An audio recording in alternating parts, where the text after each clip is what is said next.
Muy bien, pues vamos a dar inicio a nuestra sesión del día de hoy. Ahí estamos. Listo. Muy bien. Bueno, pues bienvenidos a nuestra sesión de los lunes de nuestro Journal Club.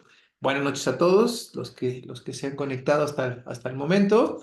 Y bueno, pues el día de hoy le toca presentar al doctor Iñaki Navarro. Todo el mundo lo conoce. Él es cardiólogo intervencionista pediatra, socio amigo. Y bueno, pues hoy nos va a hablar de este tema que, bueno, seguramente a más de uno de repente ahí como que nos brincó un poquitito de cómo cuándo cerrar el foramen oval, ¿no?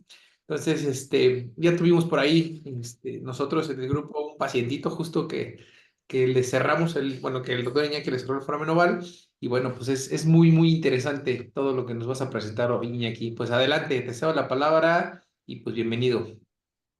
Gracias. Pues bueno, buenas noches y sea lunes en la noche algo relajado, ya no temas tan complicados como le gustan a Charlie, pero bueno, el foramen oval también parte de lo que me motivó a comentar y presentarlo es porque efectivamente, bueno, es curioso, pero en lo personal como intervencionista, la parte de cardiopatías estructurales, bueno, la parte como pediatra, es raro y efectivamente pues, también tenido en la historia por ahí dos pacientitos que se han cerrado el foramen oval, pero, y efectivamente no comencé Charlie hace no mucho, hace uno como 5 meses, pero sí me ha tocado participar mucho más pues, apoyando al cierre de forámenes ovales, pues obviamente en adultos, con intervencionistas de adultos que pues, bueno, tienen un entrenamiento más en la parte, más enfocado en la parte de coronarias, válvulas, pero no en la parte estructural, y bueno, nos piden apoyo y es curioso porque pues, ellos al final del día terminan abordándolo, estudiándolo, conociéndolo, indicándolo, cerrándolo. Bueno, y para cerrar, pues, nos piden la ayuda, nosotros lo cerramos y después ellos le dan el seguimiento y pues, nos enteramos también mucho. Pero en la parte pediátrica, pues bueno, también existen estas formas, en las, bueno, o indicaciones en las cuales hay que cerrarla. Pero bueno, vamos a platicar unos artículos que me han gustado. Y bueno, casi toda la bibliografía, bueno, por lo menos la que le vamos a poner el día de hoy, y la mayor parte de la información es un rango amplio, pero hablan de la prevalencia del foramen oval, en lo cual pues bueno, hablan desde un 15 y algunos artículos desde 25 a 30%, ¿no? Quiere decir, pues uno de cada tres y algunos que dicen 25, alguno de cada cuatro tiene un foramen oval permeable. Y es donde de repente hay discusiones desde hace mucho tiempo, entonces, de ver qué pacientes se deben de cerrar o no. Y sobre todo también en las preguntas, pues el cómo, y pues suena también curioso decir el cómo, pero también que las tecnologías han avanzado y pues la evidencia que hay ahorita, pues con los más tradicionales que vamos a comentar, pero bueno, hay otras formas. Este primer artículo, pues me gustó, es un artículo de revisión que hicieron en de tres centros italianos, en el cual, pues bueno, nos empieza a introducir una de estas partes del cómo, ¿no? Y es que en México, bueno, hasta donde yo sé, todavía no hay experiencia en la parte del cierre por sutura de manera percutánea, y en el cual, pues, hablan la experiencia que han tenido también estos médicos también, y pues hablan de las conveniencias y de decir, tener más herramientas y que ninguna es la mejor, por así decirlo. Bueno, pues tenemos cuándo sí, cuándo no, y cuándo usar unos y cuándo usar otros, pero bueno, el foramen oval, una de las cosas que también es importante, que casi todos los artículos hablan, es decir, con qué se ha relacionado los síntomas, al final, qué es lo que nos va a llevar a buscar un foramen oval. Y los más frecuentes aquí es pues, un tromboembolismo del lado izquierdo, migrañas, y sobre todo uno los utilizan como criptogénicos, que no sabemos por qué son, migrañas y el síndrome de platinea ortodoxia, y uno muy raro que justamente acabo también de empezar a buscar información a razón de una paciente de mi esposa, que bueno, no tiene nada que ver, pero es psiquiatra. Ella tiene una paciente, y bueno, una paciente que empezó también con problemas oculares en el embarazo. Y hay un síndrome también que es el síndrome también de la obstrucción de la arteria retiniana, que suele ser transitoria y que pierden la visión, y que un porcentaje de algunos estudios que estuve revisando pueden ir desde un 70% como algo criptogénico, pero un 30% relacionado al embarazo. Entonces yo creo que también es importante conocer este punto, este detalle, porque pues, la historia de esta persona es que casi tuvo que hacerse el autodiagnóstico porque pues, le decían mil cosas hasta que pues acudió ya sola a un oftalmólogo, el oftalmólogo vio y ya vio datos de isquemia de manera tardía porque lo ideal es atender en las primeras 24 horas. Pero bueno, en secundario se terminó el abordaje y tiene un foramen oval. Pero aparte, pues está embarazada, entonces ahí vienen muchas aristas y preguntas también hay que resolverse. Pero bueno, eso lo voy a dejar al final para ver si también tiene una pregunta. Pero bueno, sobre el estudio que estamos enfocados ahorita es los métodos de estudio es en general, sobre todo en la parte del adolescente para arriba, es importante también tener lo que es un ecocardiograma transesofágico. Hay unos que hacen ecodoppler también transcranial con contraste, pero independientemente de eso de nosotros en pacientes pediátricos que tienen buena ventana, en algunos pacientes, pero son pocos, podemos ver claro el flujo o el cortocircuito, de hecho, que podrían clasificarse ya como una comunicación interauricular muy pequeña, porque pues cumplen con varios criterios, cumplen criterios en el cual el tamaño puede ser de 3 milímetros, y aún así el shunt es completamente izquierda-derecha en el momento que nosotros lo revisamos en maniobras de Valsalva, pero hay pacientes en los cuales no hay cortocircuito, justamente la definición de foramen que solo es o predominantemente de derecha a izquierda, en algunas situaciones especiales, sobre todo que implican pues, esfuerzo, ¿no? Ahora es la mayor parte de la bibliografía del nivel de evidencia, mayor nivel de evidencia de cerrar un foramen oval. Justamente ellos hay evidencia, primero, de que necesita una intervención, y segundo, dentro de las intervenciones, pues siempre es antiagregar, doble antiagregar, anticoagular versus pues, cerrar el defecto. Y en estos tres etiologías o patologías son las en las cuales está demostrado que no solamente hay que indicación de hacer algo, sino tiene en la mayor parte de las revisiones un nivel de evidencia mayor en el cerrar por intervención que dejar únicamente o de hecho contra anticoagular. Tenemos entonces, repetimos, son los eventos isquémicos cerebrales criptogénicos, el ataque isquémico de las tías, ataques isquémicos transitorios y los émbolos sistémicos también.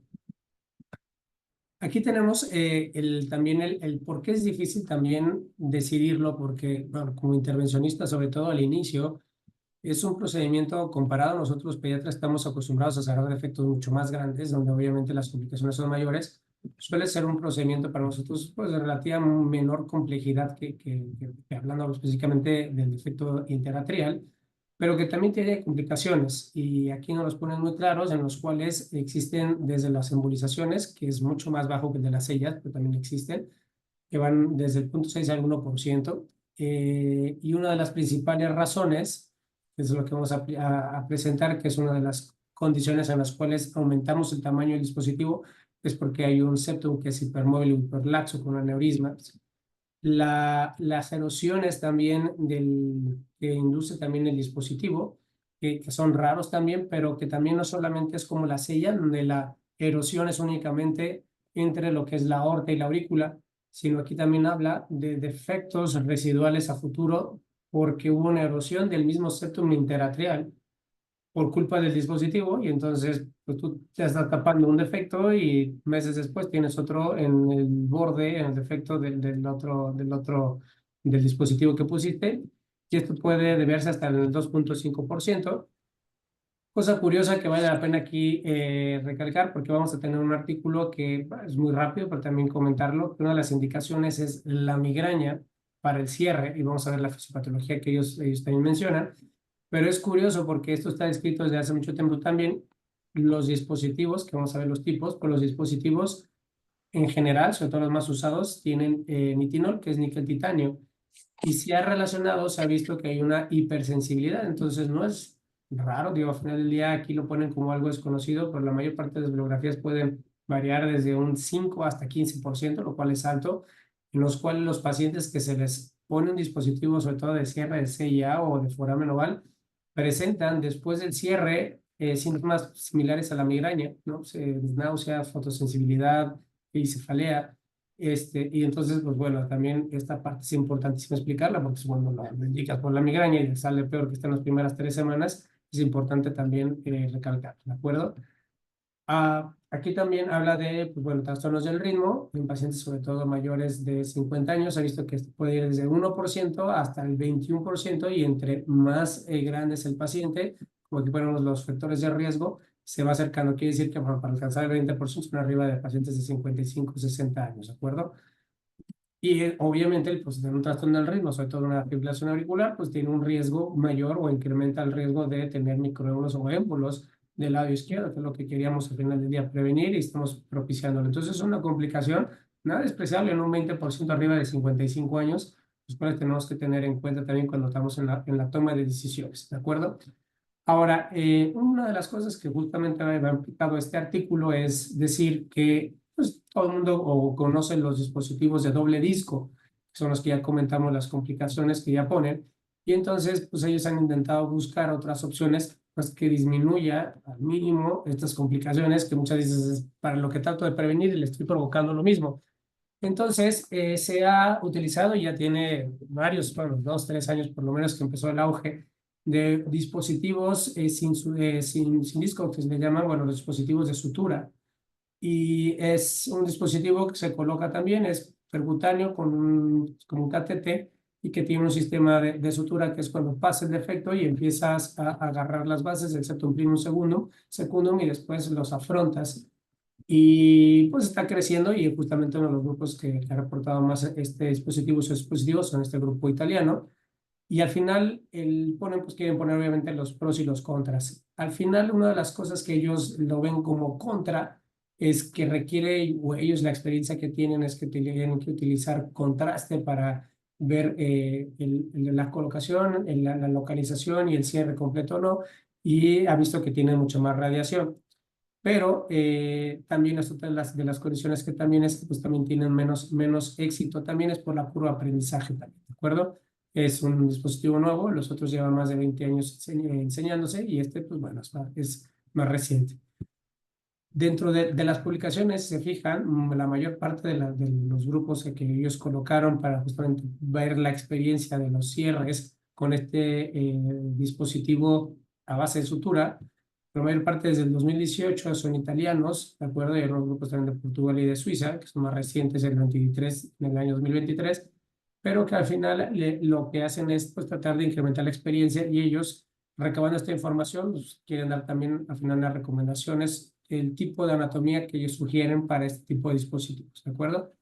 Lo que sí es importante, pues la evaluación ecocardiográfica que todo el mundo le va a mencionar, sobre todo adolescentes para arriba, o sea, adolescentes, adultos. La evaluación ecocardiográfica transesofágica, que es importante hacerla pre y en el trans y posterior.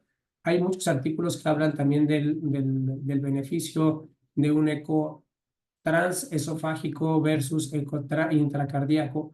O hay otros artículos también muy bonitos también del transesofágico tradicional del 2D contra el transesofágico 3D, ¿no? Pero al final, de la parte más importante es ellos aquí, dentro del protocolo que tienen que mencionar, es lo mínimo necesario para cerrarlo. Tienes que tener una evaluación intraoperatoria, que es indispensable que tienes que tener al menos estos 3 cortes, y aunque sea 2D, si no tienes la oportunidad de tener un 3D, pero que es el eje corto a nivel del brazo de la aorta, que es a 45-60 grados, en donde se puede ver, puede ser bien evaluado el foramen oval y sobre todo en la dirección anteroposterior. En la vista bicaval, que va entre 100 y 120 grados, ¿de acuerdo? Normalmente medio esofágico, para tener la dirección superinferior, de tener justamente ya la anteroposterior en esta vista y la superinferior en esta vista bicaval, y la vista de 4 cámaras que va a ser a 30 grados a la altura de la válvula mitral para completar el abordaje del estudio. Son los 3 cortes mínimos que ellos ponen. Y ponen aquí la diferencia en una evaluación de 2D contra 3D, en donde el orificio real ponen pros y contras. También es interesante en el ver que imaginarte cómo va a quedar un dispositivo y escoger un dispositivo pareciera también mucho más evidente hacerlo cuando estás en 3D, que no tienes que imaginarte el defecto, que lo estás viendo en diferentes cortes. Que también hay una de las complicaciones o de las complejidades que tiene el Septum, en las cuales para escoger dispositivos o formas, que también es qué tan laxo es, sobre todo qué tan aneurismático está en algunas ocasiones, que a veces ellos ponen que es pues, más evidente verlo en el corte de 2 dimensiones. Pero bueno, esos son los cortes que les comentaba, en donde ellos aquí ponen, pues obviamente, la evidencia en los cuales vas a encontrar el defecto, el tamaño. Y ¿Cuántas temporadas son, amigo? ¿De cuál de este? hay Van dos. temporadas. No, yo no sabía que había temporadas. Es Pero que bueno, estamos ¿cuántas en escuchar por la lo el menos? primer información. capítulo De la 2. de la 2. No, pues que van. que salió ayer, pues. Una más, por lo menos, ¿no? Creo que se metió un poco ahí Para el que chat quede de más o menos. Miguel Medina. Ah, sí, ya está dando a Pero bueno, tenerlos, no sé, Charlie, cabrón. si quieres, continuamos o Fíjate, lo un tomas un pinche mensajillo por libro ahí. que se me hizo chido, a ver si lo consigo, que es la autobiografía de Odor, Bueno, ok, de la y de Game vamos of a Thrones. seguir. Dije, Ahora, está chido esa. luego vamos a leerla esa también. Ya ves que pobre güey le va de la verga, cabrón, al pinche Odor.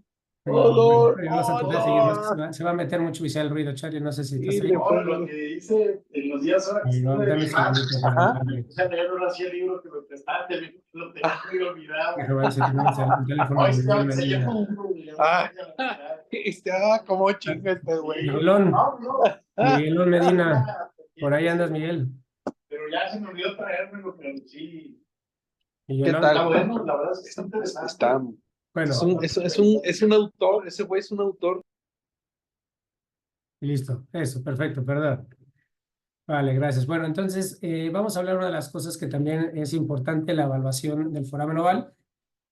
Dentro de los dos artículos que vamos a ver, este está bien, el otro me gustó más cómo lo pusieron, pero la idea no es solamente ver que haya que haya un defecto, sino que además, y que es importante dentro del protocolo hacer la evaluación que le llaman el realce con contraste, que son microburbujas, que aquí nosotros las hacemos artesanalmente y bueno, en Estados Unidos y hospitales ya existe ya la preparación, algunas soluciones ya para poder incrementar la vista, pero bueno.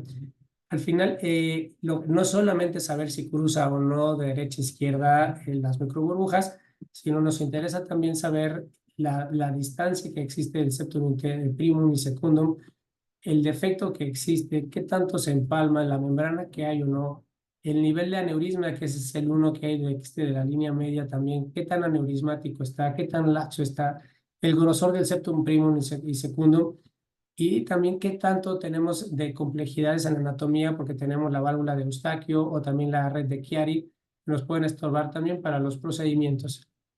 Toda esa evaluación completa de toda la anatomía interauricular es importantísimo también, sobre todo en estos casos que ellos los italianos que ponen para poder decidir también qué tipo de cierre conviene o no conviene con la sutura. Le llaman aneurisma cuando hay una incursión de más de 10 milímetros, un centímetro del septum interauricular, ¿de acuerdo? De la línea media, como ya vieron ahí. Es importante ver el grosor, ya que hay pacientes que más de 7 milímetros se considera lipomatosis y, pues bueno, el defecto o el cierre hay un mayor riesgo también, sobre todo de efectos residuales. La presencia también de un shunt residual es importante también saber cuántos shunts hay, si solamente en la parte del foramen oval o en otra zona del septum, como ya comentamos, la válvula Eustaquio-red de Chiari, y ver si también si existen trombos intraauriculares que son contraindicaciones para el procedimiento, ¿de acuerdo? El test de contraste, hay demasiadas clasificaciones, pero una de lo más importante y que creo que vale la pena recalcar aquí es, ellos sí recomiendan que una vez que se infunde también se empieza a pintar el lado derecho, es importante revisar, y las guías la mayor parte lo mencionan, de 3 a 6 latidos posteriores a que se vacíe el lado derecho, ¿de acuerdo? Porque pues hay pasos tardíos o también hay otros diagnósticos que podemos encontrar, también hay fístulas, etcétera. Hay muchas cosas que nos pueden ayudar a encontrar también defectos, pero esa es la recomendación, 3 a 6 latidos después de que se vacíe el lado derecho de las microburbujas. Ahora, ¿qué tanto pasan las burbujas? Bueno, hay muchas clasificaciones, como les dije, aquí ponen una de ellas y es importante decir que lo mencionan por mencionar porque ya obviamente dicen que hay mucho sesgo, les voy a comentar. 0 si no hay cortocircuitos, o sea, si no se ve ninguna burbuja. Si es de 1 a 9, 1 a 9 lo verán como un cortocircuito leve. Si es de 10 a 20 burbujas, que estarlas contando, pero lo ponen como moderada, y más de 20 microburbujas lo ponen como un shunt grave. Es muy poco objetivo estas clasificaciones, ellos también lo mencionan, porque depende también de la cantidad, la superficie corporal del paciente, de microburbujas que pongas, de la cantidad que coloques en el momento que la coloques, la velocidad con la que la infundas también, y sobre todo también el nivel de valsalva, pacientes cooperadores que hacen mucha valsalva, otros que casi no hacen nada. Entonces, todos esos factores que van agregados pues, pueden influir en que pues, lo puedas clasificar en un lugar diferente. Pero bueno, dentro pues hay siempre tratar de hacer lo más objetivo a lo subjetivo, así lo colocan. Y después ellos terminan este artículo que es interesante, de decir, bueno, a ver, cuando quieras seleccionar, se lo resumen en este dibujito que me pareció muy padre, pero aquí ponen todo el procedimiento, fíjense el tipo de material que es, en el cual dentro del catéter como mayor grosor, ponen uno más delgado, en donde van las suturas, y al final, fíjense aquí cómo se ve el ecocardiograma 3D cuando pasa el material, y después cómo queda ese puntito y queda como fruncido ahí mientras se cierra ya sin dispositivo, y aquí como ya no pasa nada del cortocircuito en el EcoPost, y que está limpio por completo el lado izquierdo. Pero bueno, ellos dicen, para tener mayor éxito, obviamente la curva de aprendizaje es importante, pero sobre todo que no tengan ninguna dificultad, ¿no? Tratar de empezar con lo más sencillo, obviamente, que sea solo un defecto en el foramen con su membrana, que no haya mayor grosor, que no haya lipomatosis, que no haya neurisma, que es importantísimo aquí, que en este caso entonces, es una relativa contraindicación, que no haya una red de Chiari prominente, una válvula estaquio que nos pueda estorbar para esta técnica por sutura. Pero bueno. El siguiente artículo que también va más enfocado en la parte pues, pediátrica, que es toda la parte de adolescentes, en los cuales las dos indicaciones más frecuentes en pediatría, o tres, bueno, puedo decir tres frecuentes en pediatría, es justamente también el stroke o los accidentes cerebrales vasculares demostrados también por imagen, angiotomografía, angioresonancia, y que aparte tiene un foramen oval, esa es una indicación. El nivel de evidencia es, digamos, el más alto que existe en adolescentes y es el más importante.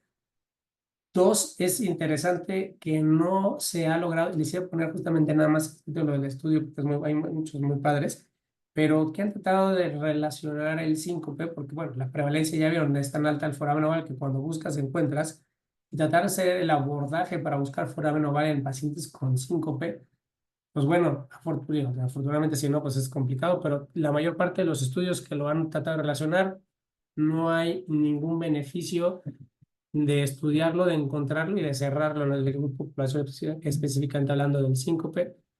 También en los grupos de prevención, eso sí que los tomamos en cuenta todavía nosotros en la parte pediátrica, que uno es el buceo, sobre todo el freediving, o sumergirse por profundidades mayores a 8 metros por más de 15 minutos. Estas actividades pues, deportivas tienen una indicación de cierre foramen oval y también pues, bueno, las actividades profesionales como el paciente, los pilotos aviadores, que muchos de ellos ya pueden iniciar la carrera de piloto aviador o estudiar para ser piloto aviador desde los 16 años, ¿no? Y la otra, pues, que es la migraña, que se incluye también de adolescente en la parte de adolescente, del adulto. Y es interesante aquí la migraña. Y es interesante porque, bueno, hay de todo tipo de estudios. Este me pareció, aparte, es uno de los más recientes. Es un artículo de revisión de dos centros de Estados Unidos, en los cuales, pues, de los 350 artículos que hay muchos también de migraña y foramen oval, seleccionaron 20 estudios todo el abordaje, pero bueno, y dentro de las partes más interesantes que vale la pena aquí mencionar es, ellos encontraron que un 40 a 60% por ciento de los pacientes con migraña tienen foramen oval, contrario al 25% de los pacientes de la población general, que incluyen también los de migraña, obviamente están revueltos, pero parece que hay una tendencia significativa, parecería que había una información que es interesante e importante, y hay una teoría de por qué un paciente con foramen oval podría tener migraña, y pues bueno, hay dos grandes teorías importantes. Una es lo que hay microémbolos que están de manera repetitiva o constantes creando fenómenos vasculares a nivel cerebral, que son los que provocan las migrañas. Y la otra que son que hay paso de metabolismos hepáticos sistémicos que cruzan la vasculatura pulmonar y que llegan directamente del lado derecho sin pasar por este filtro al sistema nervioso central. Y entre ellos la sustancia más achacada, la más culpable que se ha tratado relacional, que es la serotonina, ¿de acuerdo? Y pues bueno, de la información, la cosa interesante aquí es decir, bueno, ahora ya tenemos una teoría, tenemos un dato que es fuerte aparentemente, en el cual sí aumenta mucho la prevalencia de migraña en pacientes que tienen foramen oval. Entonces, pues ahora vamos a tratarla. Y dentro de estos 20 artículos que se trataron, pues podemos ver que están en los dos lados de la línea. O sea, es complicado poder decir que hay una mejoría, una asociación. Se agarraron pacientes que hubo una resolución completa de los síntomas. Y aparentemente el 54% de los pacientes con migraña con aura resolvieron por completo los síntomas al cerrar su foramen oval. O sea, ese es un volado.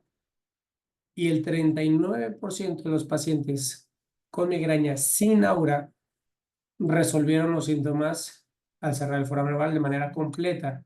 Estamos hablando de esto de pues, una tercera parte. Pero también hay un dato que arroja interesante, que si hay una predisposición, que es también una que analiza, que si hay una tendencia a que si es con aura, generalmente es relacionado a fenómenos vasculares y por lo tanto sí habría una pues, fisiopatología relacionada con un agujero o al foramen oval. O sea, aquí nada más es también dejar información que todavía no hay evidencia y es así concluye también la revisión de ellos. No existe una evidencia contundente en la cual poner una evidencia una evidencia estadísticamente significativa para decir que el cierre del foramen oval puede o va a llevar a resolución de los síntomas.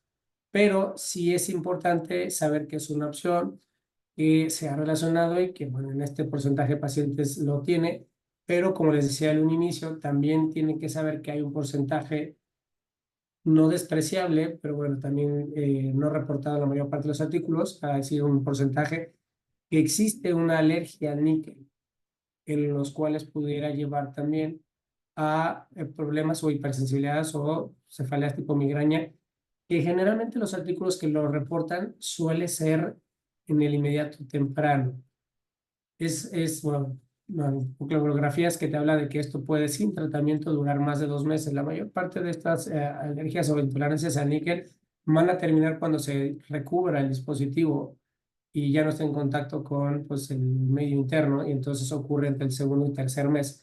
Pues, por eso es raro que después de esto sigan teniendo los síntomas, pero es importante explicarnos que puedes seguir o aumentar cuando se llega a decidir y también es importante hablar con los familiares de que no hay evidencia de que la migraña se vaya a resolver, pero si es una migraña con aura, bueno, las probabilidades aumentan, ¿no? Sigue siendo un volado, pero bueno, es una herramienta que tenemos.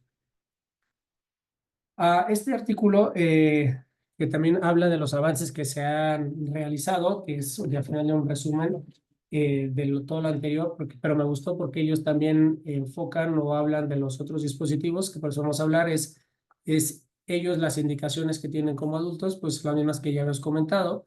Aquí ponen pues, los dispositivos que más se utilizan y aquí vale la pena esta diapositiva, la puse por lo siguiente. La mayor parte de los forames ovales en la mayor parte del mundo se cierran con estos dos dispositivos. Uno de ellos con la marca Unplatzer, son 2 discos, en lo cual el 80% del disco es nitinol, que tiene níquel titanio. Y del otro lado tenemos un dispositivo que es de la empresa Gore, que se llama Gore Cardioform, que es para el cierre de los defectos también, en este caso el foramen oval. La diferencia es que este dispositivo de Gore tiene solamente algunas pocas asas de nitinol, está la mayor parte recubierta por PTFE, por lo cual se ha visto un beneficio de una menor reincidencia de esta alergia o intolerancia o hipersensibilidad al níquel y que da síntomas posteriores. Los dispositivos tienen diferentes medidas. La mayor parte de los dispositivos, el disco es contrario al de la comunicación interauricular. Recuerden que la comunicación interauricular tiene los discos más grandes normalmente del lado izquierdo porque supone que, bueno, pues el cortocircuito es izquierda-derecha y dice mayor riesgo de embolización. Y esto es derecha-izquierda, por lo tanto, el disco mayor, de mayor tamaño es el de derecha y de mayor tamaño el de la izquierda. Algunos son de tamaños muy parecidos y la mayor parte de los dispositivos van de 18 a 30 milímetros en ambos dispositivos. Y el más usado, sobre todo en el Amplatz, reportado es el de 25 milímetros. Ustedes dirán también, pues de qué depende qué tantas medidas, si la mayor parte de los forámenes deben de medir menos de 3 milímetros, 4 milímetros, porque para romperse la cabeza si son de 18, 25, 30, en 30. Pues, uno de ellos siempre la premisa de dejar siempre el menor material posible, pero hay indicaciones de usar los dispositivos también por el peso, la talla y sobre todo cuando hay anatomías irregulares, cuando tenemos aneurismas o cuando tenemos mayor grosor también los dispositivos, eso nos lleva también a cambiar el tamaño del dispositivo que utilizamos, ¿de acuerdo? Ellos también hablan de que aunque este es el de los dispositivos más utilizados, que es muy seguro, pues existen muchas complicaciones, pero por eso es interesante o importante hablar. Ellos hacen una discusión entre el eco transesofágico o intracardíaco y dentro de lo que les decía es, ellos piden, digo, hablar de esto es de acuerdo a la experiencia de cada grupo y es que en muchas partes de Estados Unidos y de Canadá utilizan más el eco transesofágico. Uno de los motivos es por el tipo de experiencia que tienen. Dos, la verdad es que en algunos momentos puede dar más información. 3 es otra persona también con experiencia que te está guiando y que te está dando esta información. Y 4, pues es más barato, ¿de acuerdo? En esta parte te ahorras también dinero, pero hablan de que siempre para tomar una decisión, pues son los puntos básicos que siempre tenemos que pedir o preguntar, y no solamente si hay cortocircuito o no. La localización del foramen oval es importante también, a qué altura, a qué nivel, sobre todo de las partes anatómicas que vimos anterosuperiores y anteroposteriores. También saber el largo también del túnel, qué tan largo es el túnel del foramen oval, el ancho también de las paredes que existe también, y el grosor también, el ancho que también de la apertura del foramen, qué tan separado están los últimos segundos entre sí. Saber si el contraste solo se da en todo momento o solo con Valsalva también, inyectando el contraste, qué tanto contraste pasa. La distancia también que existe del foramen oval, como les decía, en los ejes antero, posteriores y superinferiores, de las estructuras como son la raíz aórtica o la propia la aorta, las venas cavas, de las venas pulmonares y de las válvulas auriculoventriculares, qué tanta distancia existen del defecto de estas anatomías o de estas estructuras. Y bueno, las demás, qué tanto, si es solo un defecto o dos, ver la longitud del septum, si hay aneurisma, el grosor, y ver obviamente la anatomía de las venas pulmonares que estén en las 4 en el lado izquierdo, y pues bueno, la red de Chiari y también la válvula de Eustaquio. Aquí les ponemos unas imágenes que parecería fácil, pues, generar un defecto interauricular o un foramen oval, pero cuando te topas con estas anatomías, que son aneurismas gigantes, es en donde empiezas, uno, pues a tener más complicaciones, sobre todo no solamente es más complejo, sino tener más complicaciones, hay que saber qué escoger, y también saber si realmente requiere, porque se va a exponer a más complicaciones, y sobre todo la edad del paciente, etcétera. También saber que hay pacientes que tienen defectos múltiples y que parecería también sencillo, porque pues por cualquiera dentro tienes que escoger qué defecto vas a entrar para cubrir todos y que se tapen todos los defectos también que existen en el foramen oval. También hay algunos que pues no logras alcanzar todo con solamente un dispositivo y que tienes que utilizar 2 dispositivos, pero tienes que tener cuidado, porque también si pones un dispositivo y que abarque la mayor parte de los dispositivos, lo que cuesta mucho trabajo cruzar del otro lado con otro defecto, y ves que primero anular los 2 defectos y después ir cerrándolos.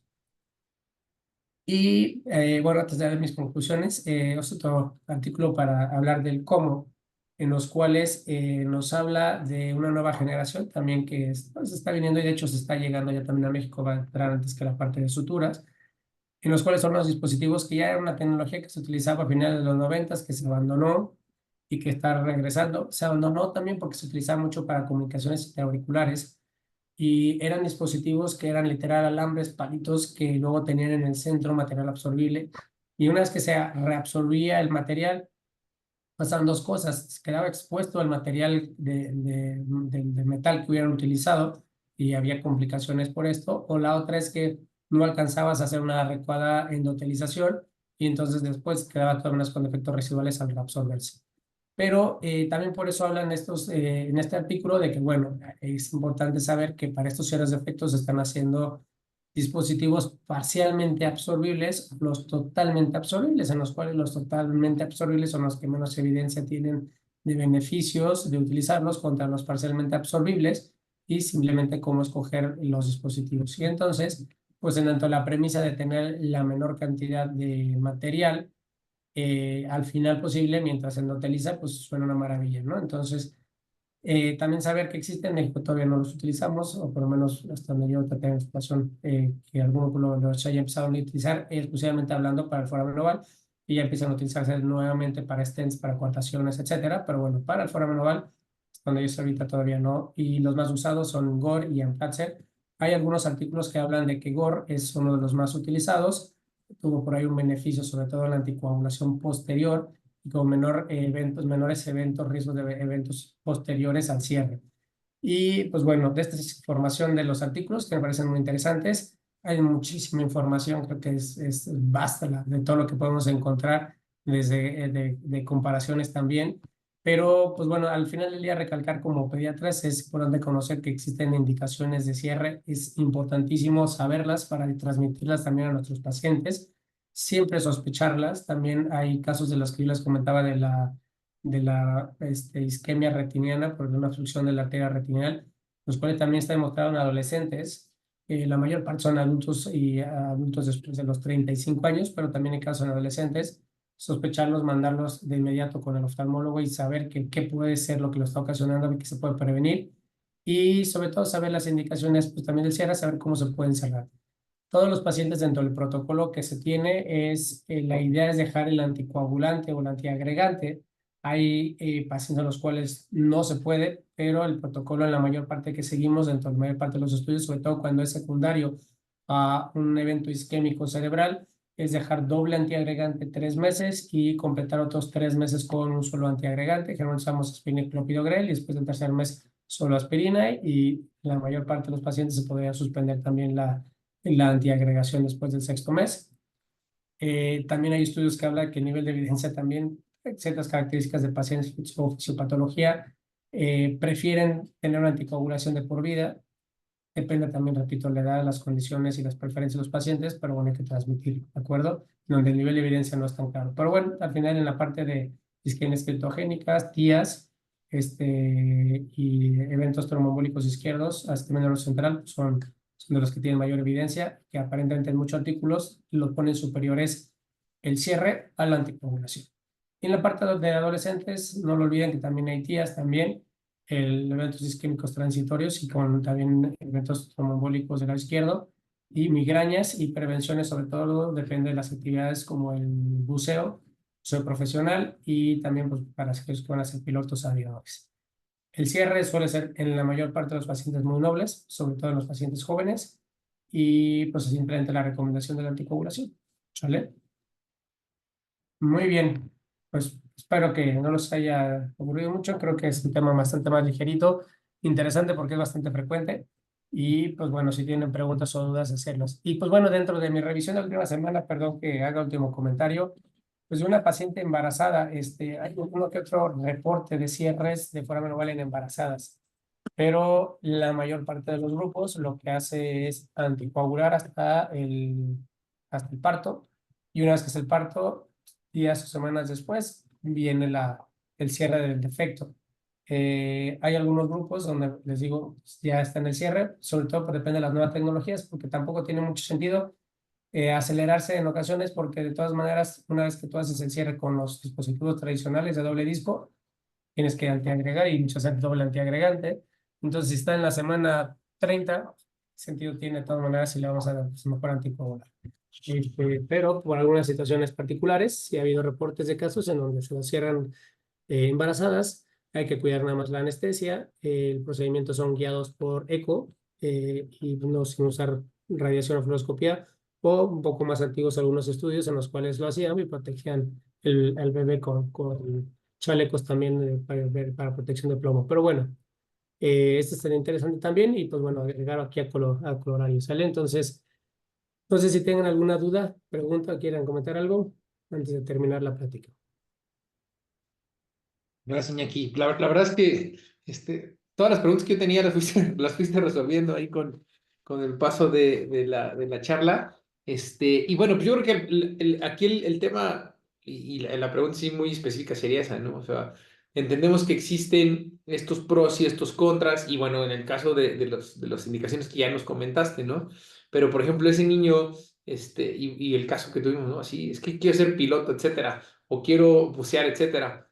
A final del día es un procedimiento en el que, pues, sí es un procedimiento, a final de cuentas, ¿no? Mayor, en el cual el riesgo-beneficio, que hoy sabemos que sí va a ser mucho mayor, pues eso es como que lo que me gustaría que se quedara, ¿no? El niño que tiene un foramen oval y que en algún momento de su vida piensa en hacer algo más, pues que está implícito. Y por otro lado, el tema también nuestro durante las cirugías, ¿no? Muchas veces nosotros estamos, o sea, entramos a cerrar una comunicación interventricular o entramos a cerrar, qué sé yo, o sea, un transpuesto, etcétera, etcétera, y de repente, bueno, tiene foramen oval, y damos por hecho que a final de cuentas no hay que hacerle nada, ¿no? Entonces creo que también es un punto en el que a lo mejor en ese paciente adolescente que tiene una 6B o que vas a entrar a operar de algo, sí siempre tomar en cuenta que vale la pena cerrar el foramen oval, siempre y cuando, evidentemente, por temas de hipertensión pulmonar, etcétera, etcétera, no se necesite, ¿no?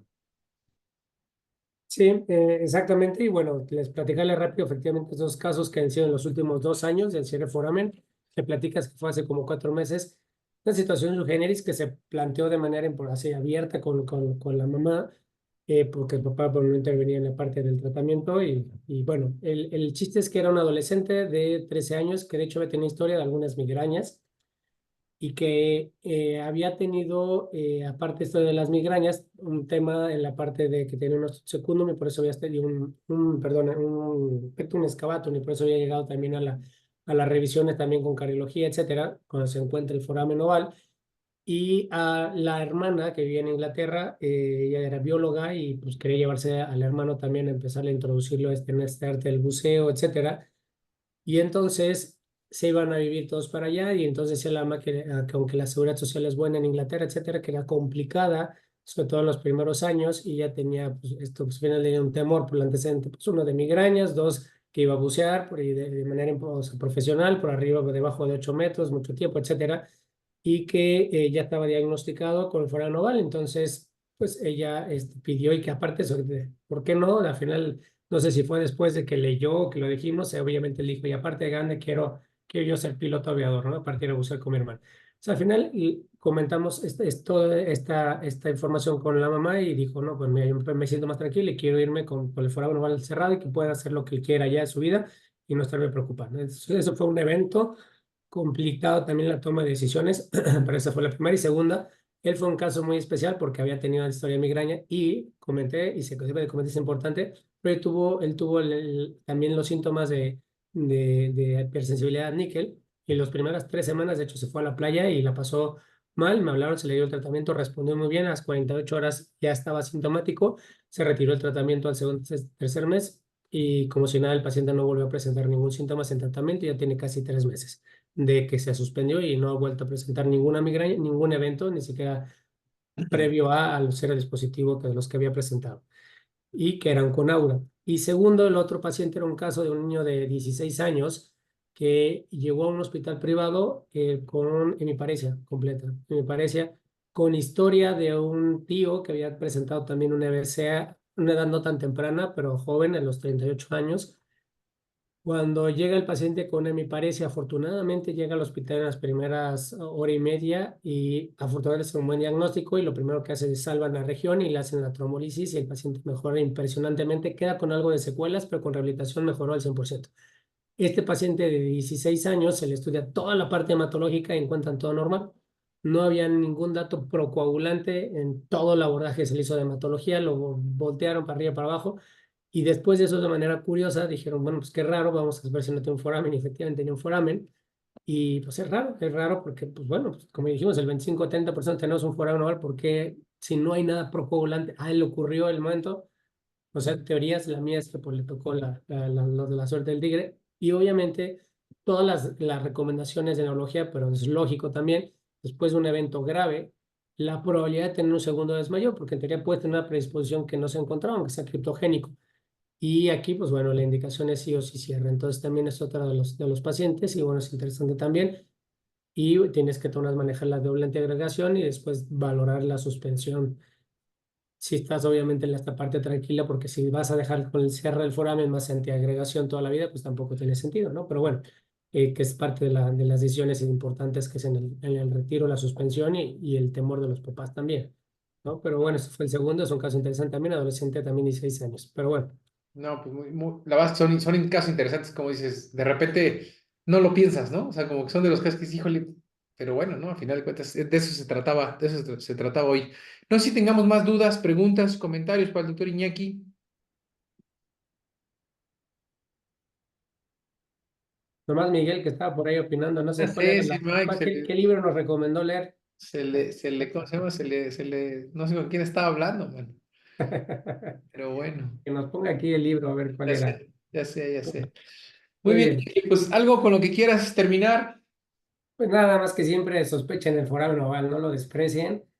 Somos pediatras y hay que conocerlo más. Tenemos menos pacientes que tienen indicación de cierre, pero pues, que les digo, la mayor parte todavía hasta hoy nosotros intervenimos en el cierre. Entonces, pediatría no es despreciable, piénsenlo, conózcanlo, sépanlo y pues sobre todo las indicaciones que ya vieron. Entonces, para el estudio también y cuando los estudien, También traten de los reportes, bueno, cuando los reporten o a los que hagan la parte de los ecocardiogramas, no solamente poner que hay cortocircuito, ¿no? Ya vieron todas las características que es interesante que se deben de marcar y eso da mucha información para la toma de decisiones. De acuerdísimo, muy bien. Bueno, pues muchas gracias, Iñaki, gracias a todos por conectarse el día de hoy. La próxima semana vamos a tener un invitado del doctor Gustavo García desde La Paz, el doctor Juan Carlos Barrera de la Torre, y nos va a hablar acerca de indicaciones y limitaciones de la ecocardiografía fetal. Entonces ya les hago llegar por ahí los artículos y listo, pues nos vemos la siguiente. Buenas noches a todos. Gracias. Buenas noches. Gracias, Charlie. Cuídense, bye. Gracias.